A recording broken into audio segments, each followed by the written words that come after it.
On today's Locked On NBA, the Bucks get one game closer to the NBA Finals. College players are allowed to use their name, image, and likeness for their own profit now. And another power ranking, a great one coming up on Locked On NBA.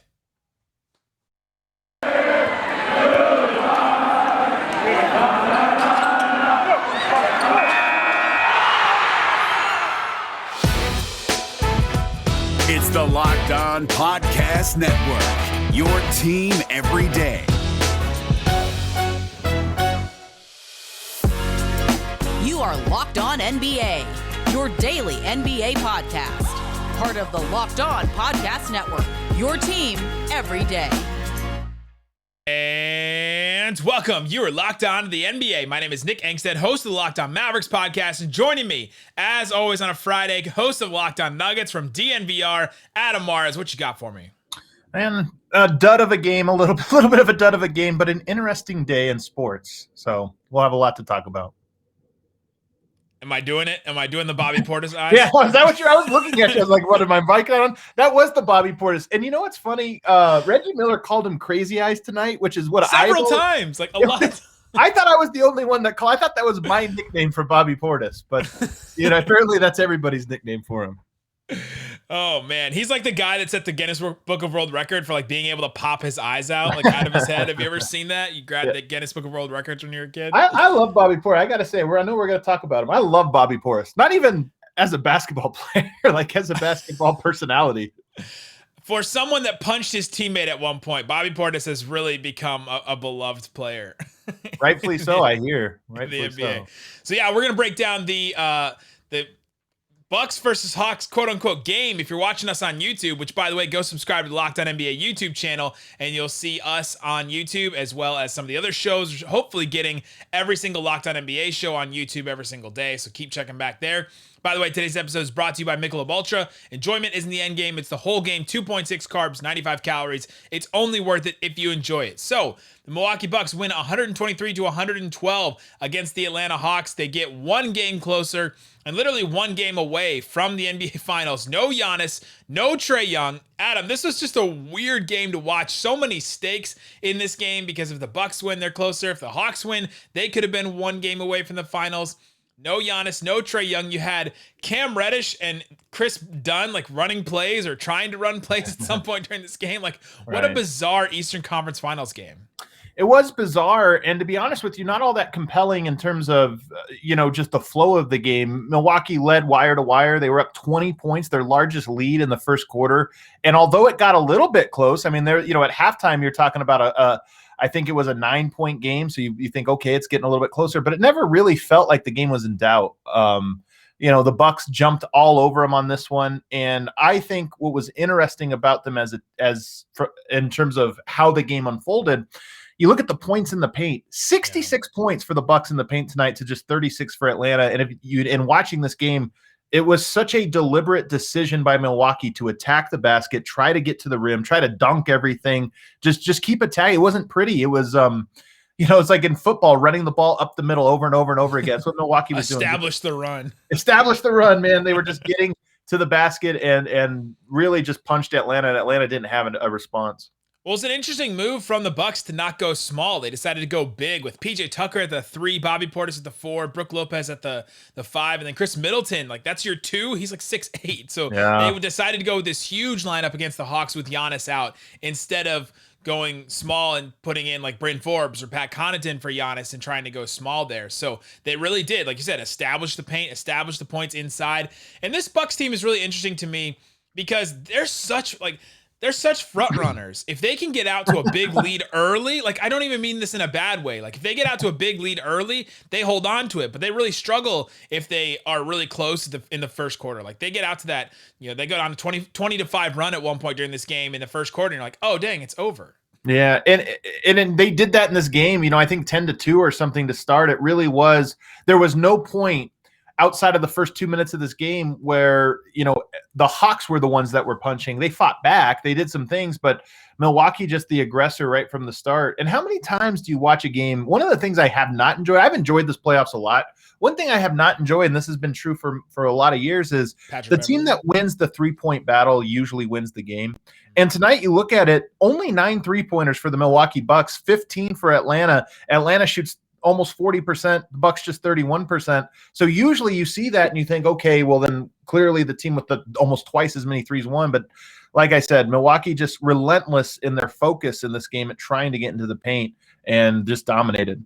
Not a big difference at the free throw line either, right? So like the Hawks win the 3-point shooting. The Bucks get hit 3 more free throws, so that's not even the big difference. But it really was just that points in the paint. They couldn't stop them inside. They tried to. The Clint Capella, John Collins, they were doing their best or trying to. But man, that Bucks 4 finally stepped up in Giannis's absence. You had Brook Lopez, just one of the I want to say an all-time Brook Lopez game, but he's had some pretty good ones in his past. Like he's had different iterations of his career where he still is the all-time Nets leading scorer in franchise history, which is just wild to think about. So he had that where he was like a 20-point per game scorer, and then he went to the Bucks and he became this. Actually, he was with the Lakers before that, but he was, when he went to the Bucks, he became this 3-point shooter, the stretch 5 and all that, role player, and then now a little bit, every once in a while, he can take over a game. 33 points for him, 7 boards, 4 blocks for him, which were massive. And I think all of his points, or all but 1 or 2 of them, came from inside the paint. So he was, he's been a floor spacer at times. He's been this or that. He was living inside he was indicative of the mentality of that Bucks today. Oh, 100%. And then we got to talk about Bobby Portis because he was sort of the difference. You expect Middleton, you expect Holiday. That's what they pay those guys for, to step up. And Chris Middleton had triple-double. Drew Holiday 25 and 13 assists. You expect those guys to step up big, especially against this Hawks team. Brook Lopez, you can see it coming, but Bobby Portis, man, coming up, starting. He didn't really play a ton in that Nets series, and then I saw a clip of Giannis, I think after Game 7 of that Nets series, going up to Bobby Portis and saying, "Be ready, we need you. We're gonna need you at some point." And boom, they needed him in this game. 22 points for him, 8 boards, 3 assists, 3 steals, plus 14 in his plus minus there. Hit a 3 in the fourth quarter that just had Pfizer for him, going insane. Huge game for Bobby Portis. And it's one of these role player games in the playoffs that you just need one of those every once in a while. And you mentioned it. They got performances. The Milwaukee did from their new big 3 with Giannis out, which is Middleton, Holiday, and Brook Lopez. You needed another guy to step up, and tonight that was Bobby Portis with his 22 points, 8 rebounds, 3 assists, 3 steals. And to your point, timely shots. It just felt like he was momentum-changing plays. He was always at the heart of it. So he's a guy. His skill set's interesting. It's a little unbalanced. There's some things he's really great at, some things he's terrible at. But I think he might be a foxhole guy. A Game 5, both stars are out. It's going to come down to intensity and toughness and X factors and this or that. And Bobby Portis was ready. He was up for that challenge in a way that no other non-star player was today on either team. I wanted to ask this question. I think it's kind of obvious, but which team misses their star player more? It's the Hawks, right? I don't want to be recency biased because the Bucks just won this game, but I think it's the Hawks. They just looked lost at times on offense without Trae Young. They start Lou Williams instead of Trae Young. They just seem like they don't have that extra punch, that juice, that thing that kind of makes them go.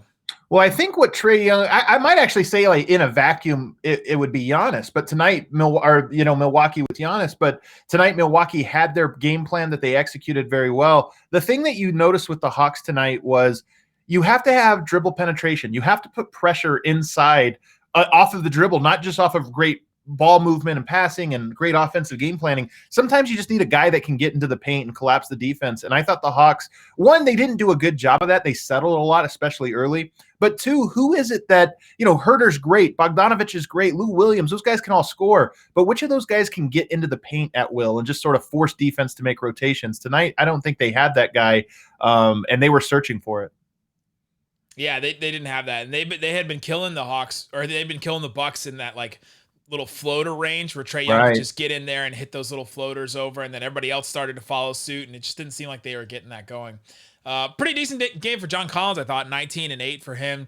Bogdanovich finally started to get his shot going, 7 of 16 from the 3-point line. They need that for sure. He looked good. That's a bright spot. He has not looked, I don't think, very healthy and confident. Tonight, he looked confident. And look, he was, I think, a game worse minus 17. So maybe temper the praise just a little bit. But he did knock down some shots in that fourth quarter. The game was kind of already over, but got a little bit of rhythm. And, should Trae return, having a healthy Bogdanovich really elevates that team quite a bit.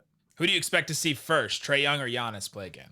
I think Trae Young. Giannis, especially being up now in the series 3-2, going back to Atlanta, I think you probably want to buy Giannis as much time as you can. I've hyperextended my knee a handful of times in my day without any ligament damage. And the one thing I know that Giannis is a different athlete than I am, and his injury, like I don't want to compare this too much. We do call you the Greek freak around. That is true.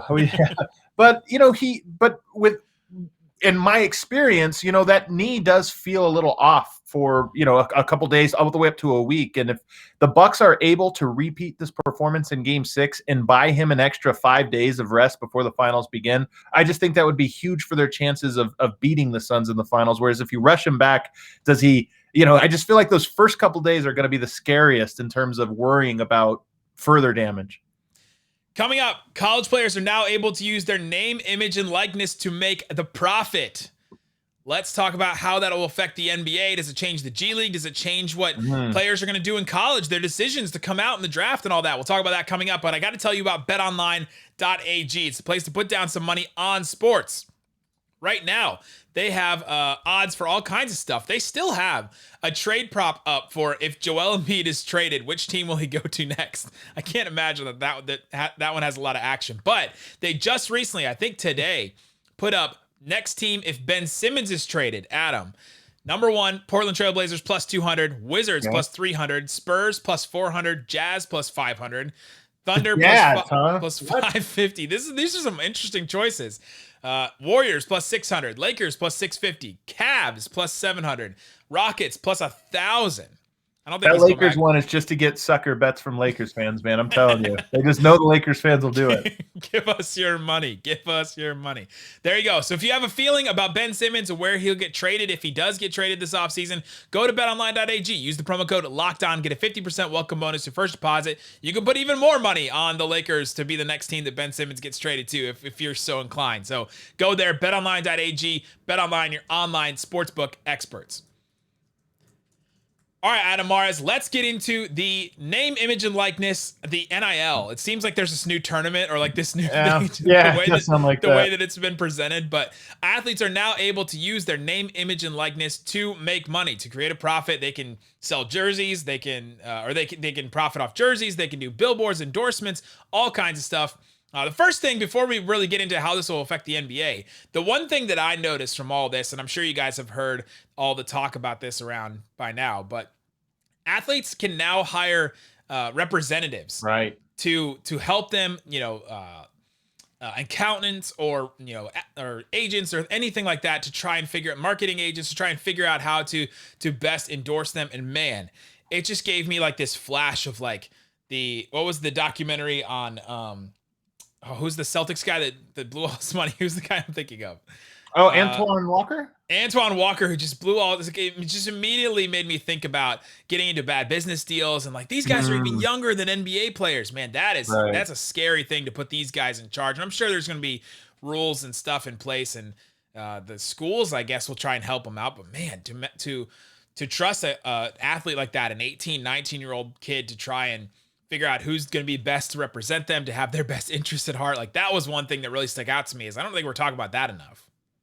I mean, it's going to be a big deal. I mean, this is a big deal. This ruling, I think, changed not just college sports, but professional sports, I'm sure we're going to talk about a lot with regards to the NBA, but this was a big day, and it comes on anytime you have a shift that goes from a tradition that has lasted years and decades to all of a sudden now everything is different.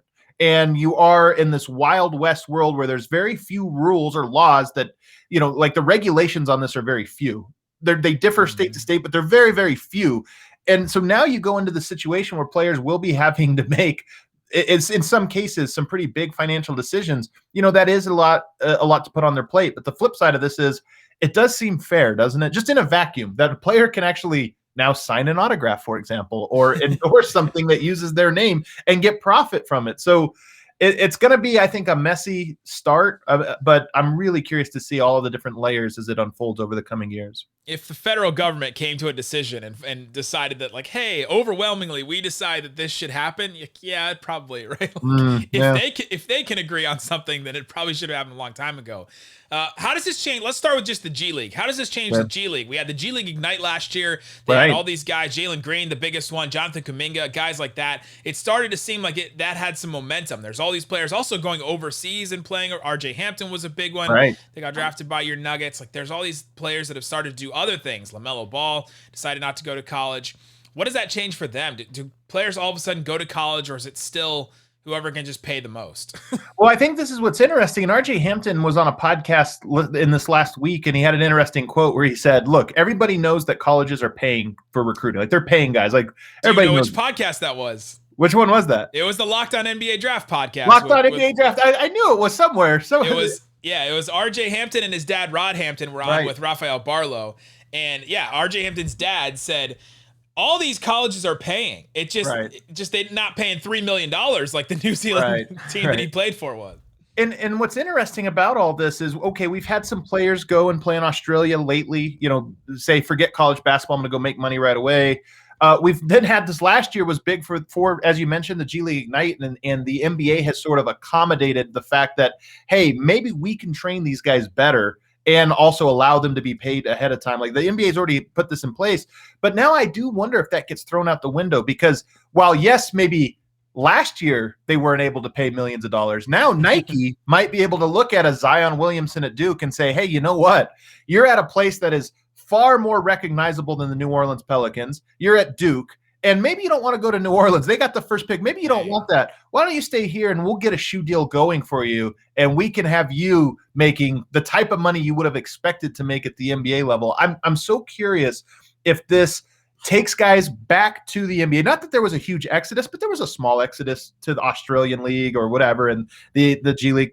If that kind of gets shut off, but not just that, the one and done thing, I wonder if more guys look at their options and say, I'm not risking making no money or blowing out my knee and having nothing. Now I can sign a $5 million endorsement deal because I'm at University of Kentucky and there's all these boosters and everything else. I can get money that's going to insure me in case anything bad happens. Might as well stick around for 2-3 years. Wait for the right opportunity. Wait till the Chicago Bulls or New York Knicks win the lottery, and then I'm out of there.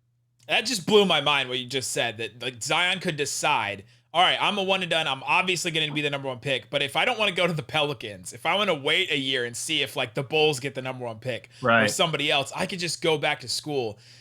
Man, that's absolutely mind blowing, because that changes the whole dynamic. And of course, it's players' dreams to go to the NBA still. I don't think it changes a lot. So there's still going to be guys that are like, well, I'm just going to go to the NBA, because you have to also think about the long term in the NBA. You want to start and kickstart that second deal as soon as possible, because you could be talking about $3 million, couple $1 million here, but it's nothing. It's nothing like what 170 million. Yeah, Luka's about to make $200 million off of his first real deal in the NBA off his rookie deal. That is just absolutely fascinating. The other thing is that the Adam Morrisons of the world, right, that are like really good in college and amazing, and everybody knows who they are. Then they go to the NBA and they're nothing, right? Like that guy, maybe he decides to stay. I think he was he a 3 or 4 year player, but maybe he decides to stay. Back when it wasn't that abnormal, though, is the difference. Is now it's so abnormal for a top player to come back, for a second year. It's like shocking when it happens. You do raise an interesting point, though, about it's not going to be like the number one football player or basketball player. He gets the most money. It is going to be this very marketable guy who might not even be a first round pick is all of a sudden a superstar and doing all of these endorsement deals. And that in and of itself, I think, will create some interesting dynamics as you come into the draft. Yeah, because maybe that changes what a player thinks of themselves. Like all of a sudden you're like, oh, well, I'm the highest paid player. I should go high in the draft. And that might not necessarily be the case. Or maybe teams consider that. They're like, well, this guy made all this money. He's that marketable. Maybe we decide to bring him in and all that. That's all super fascinating. The social media aspect of this is interesting too. I know we were talking about this a little bit before, but some of these guys, it's funny sometimes when you look back. I think about this you're gonna laugh when I bring up this this example, but I think about this with the Kardashians. When I first heard about them in like 2006 or 7, whenever it was, I remember thinking like, this is so weird. How they're famous for being famous, and what is this? What was it that made you think about the Kardashians? Well, what I'm saying is they were the first influencers. This is where they were just ahead of their time. Now the idea of someone being famous for being, having a lot of Instagram followers, that's like everybody understands that's just a thing. That's how the world works now. And there was a big deal today. Hannah and Haley Covender, twins from Fresno, have a big social media presence, a huge following on Instagram, and they just signed a big deal with Boost Mobile. Now, collegiate volleyball players, not usually the ones you think like, oh, that's perfect, that's the number one athlete, but they have created their own influence power from their social media. And I think we're going to start to see more and more of that going forward, where players, if you're a college player and you're playing a sport that doesn't necessarily lead to a lucrative professional career, maybe you just become extra famous through social media, and people are steering and trying. That's like their main focus, where the sport they're playing is their secondary focus, because that's where you can get the real money. Last question here. Does this improve, or does college sports stay the same? I think it makes college look. You have to understand who you're asking. I hate college basketball. I love the tournament. I love the excitement of anybody can win or whatever. But I just think that college basketball has gotten worse and worse over the years because it's a one and done. You're not really building chemistry and all the things that make basketball great. I do wonder if now you're going to get slightly more players who stick around for longer careers. I still think your top number one picks or whatever, it's going to be hard for them to pass up unless the situation I outlined where they don't want to go to a team and they feel like they're making enough money. But I think that'll be rare. But I do wonder if your 14th pick, your 15th pick, all those guys always look at it and say, hey, why do I go to the NBA where it's hit or miss whether I'm going to make it? I'm hearing Oklahoma City wants me. I don't think I fit there.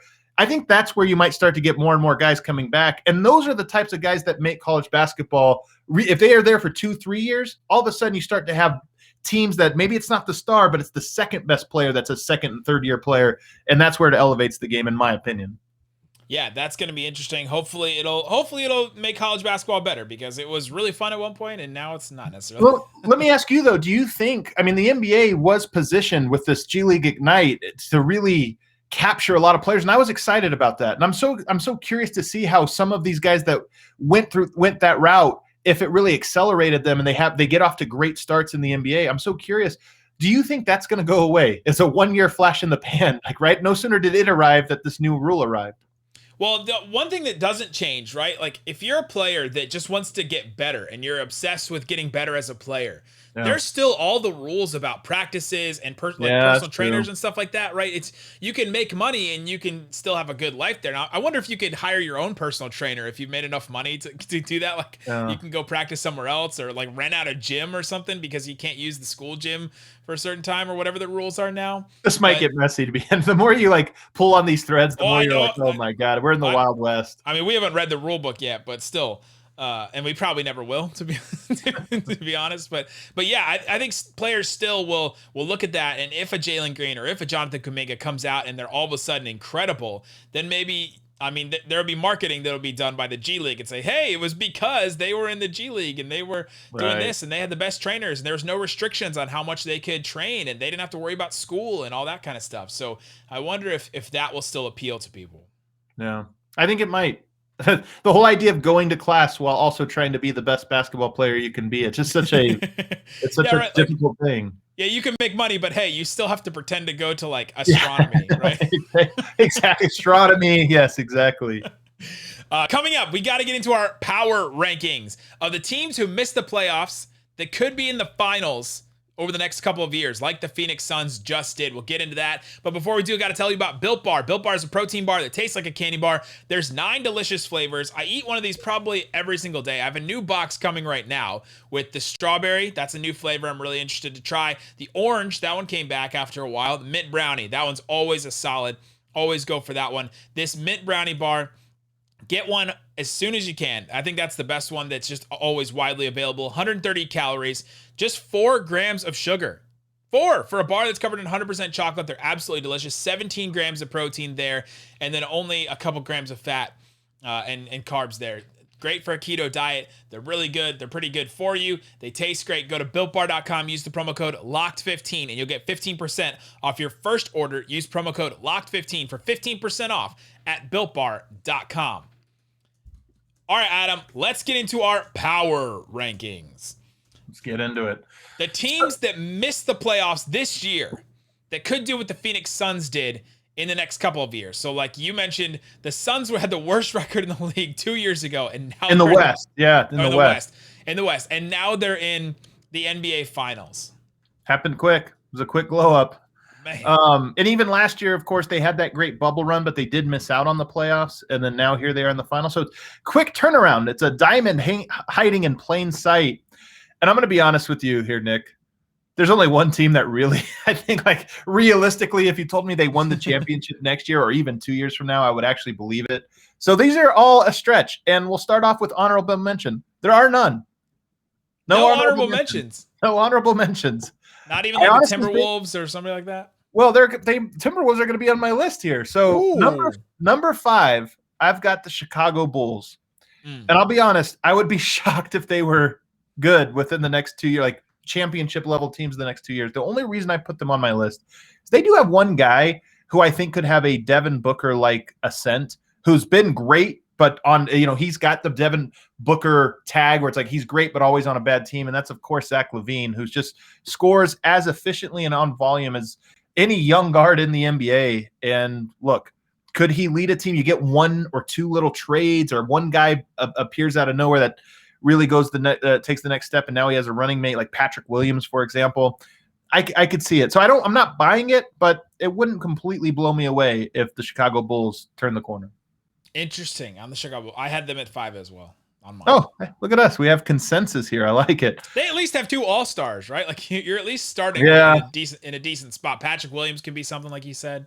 When I was doing this exercise, I'm not going to lie, Vucevic isn't there. I don't know. I just have a hard time picturing him as the second best guy on that team. But imagine him in red. It's always blue, right? Like just every time you think about him, you think about him.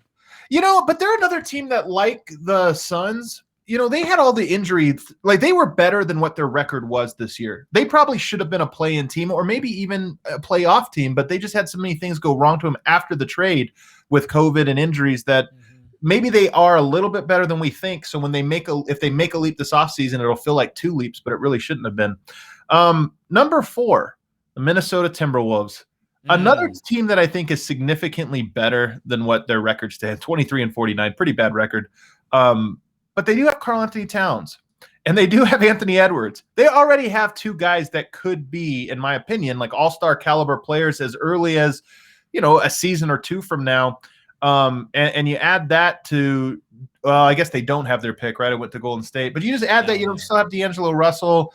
Not sure what other players you look at that you think are close to a big breakout. I don't think there is one, but McDaniels is a guy that came on pretty strong at the end of the year, and Malik Beasley is a guy that like a spark plug off the bench type dude. Yeah, Beasley I could see maybe making a leap, probably not, but but they do have D'Angelo Russell, who I don't think they're looking to trade, but I wouldn't, he's a max contract. So I know one of everybody's favorite trades for Ben Simmons is, D'Angelo Russell, a package around D'Angelo Russell and for Ben Simmons. And look, hey man, Anthony Edwards, Karl-Anthony Towns, you got some Ben Simmons, it could work. That'd be an interesting one. Yeah, Towns is maybe one of the best players that that could be on this list. One of them, probably. There's not too many, right? It's like him and obviously the player on the number 1 team. Yeah, we'll get there. Did you have them on your list, by the way?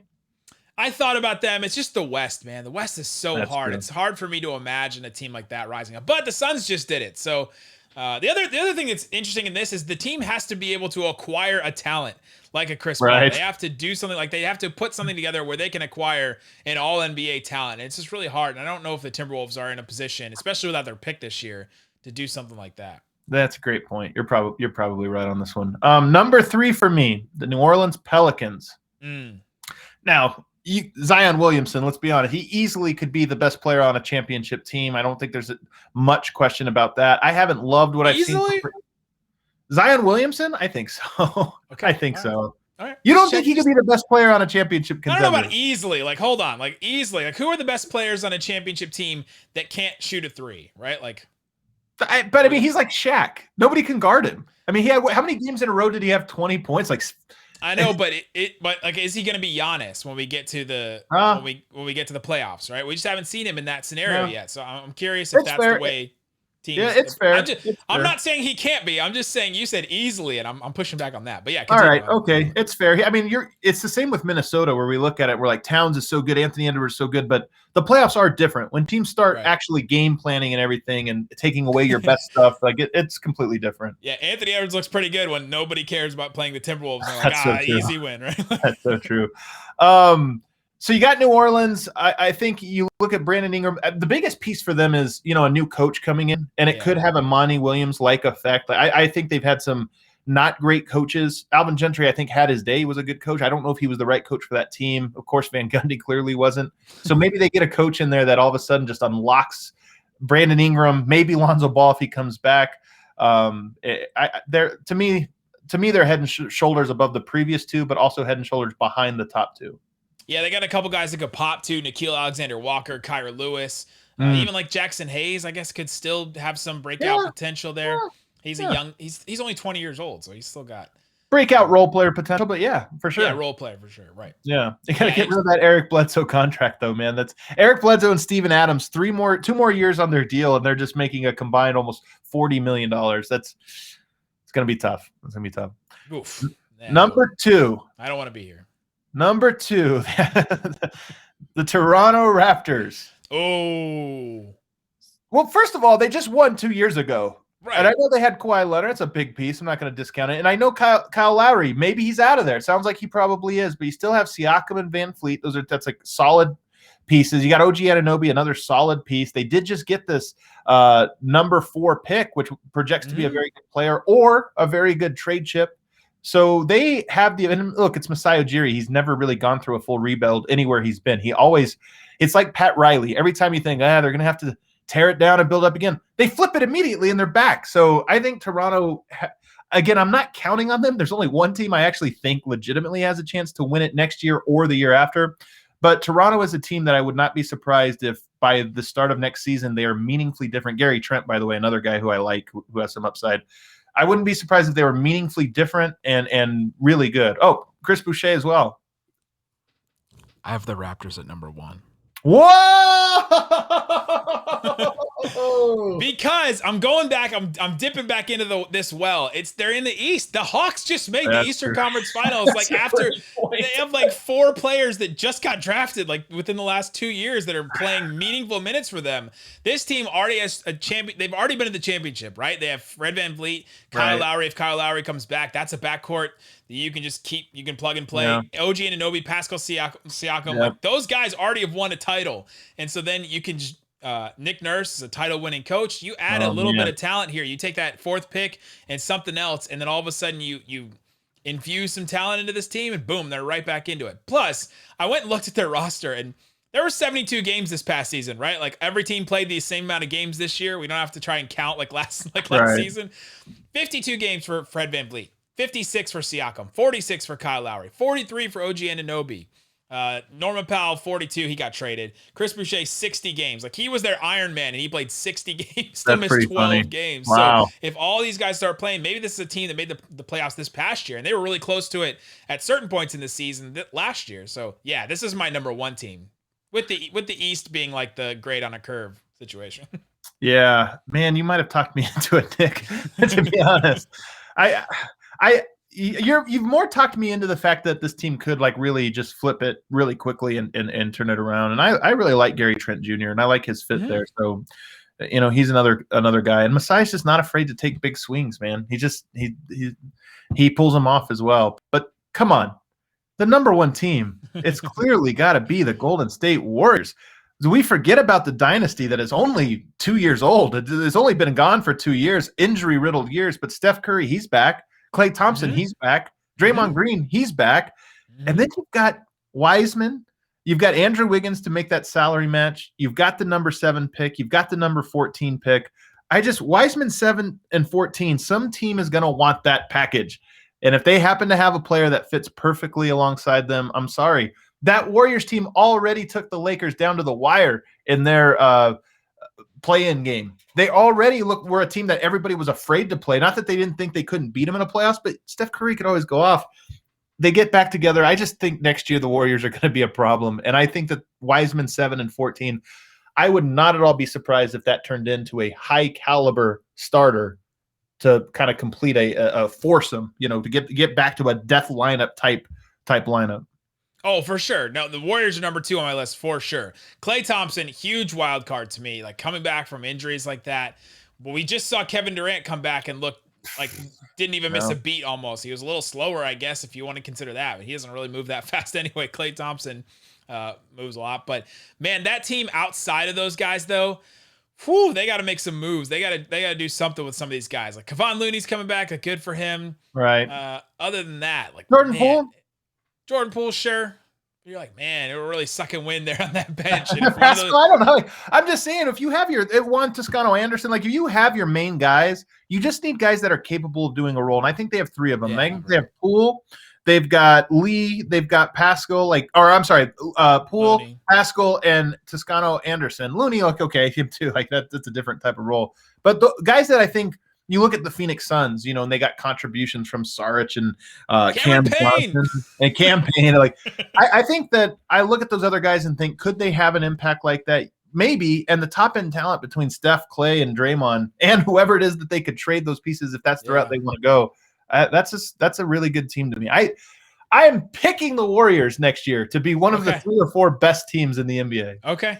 He's going back to it. He's feeling it. Yeah. If they do make a move with that, if they do package Wiseman in those 2 draft picks and decide to get somebody, I don't know who they could get, but they do that, then yeah, this team could be right back in it. And they will be anyway. This team was also like an incredible defensive team last year without Klay Thompson. And hopefully Klay Thompson comes back and he's healthy and he adds to that. And James Wiseman gets a little better with a year, under his belt. And so yeah, that team is definitely going to be right back. Where's Damian Lillard from? I forgot. Right? Oakland. Oh, wait, that's right. He is. Interesting. What would they do with Damian Lillard and Curry? Who takes the final shot? And Clay. You just coming up. I'm going to tell you why. Damian Lillard will take the final shot on the Warriors. I don't think that deal's going to happen. I'm just throwing out. This time of year. I've done this now 7 years. I've been covering the league 7 years, and every time, right during the finals, you're looking around and you're like, we know how free agency and the trade market's going to go. It's going to be this guy, this guy. Right. And then it always triples. By the time it actually comes around, 5 more players get traded that you didn't see coming. And the Nets, who saw the Nets coming? Right. This stuff pops up, man. It just pops up. There you go. That's our power ranking. Teams that missed the playoffs this past year that could make a finals next year or even the year after that. That's our list. Go subscribe to Locked On Nuggets, Locked On Mavs. Good offseason stuff coming every single day and through Summer League, I guess, through August. So we'll continue on that on our podcast. Go follow Adam. Follow me at Nick Van Exit. Guys, thanks so much for listening to Locked On NBA. Boom.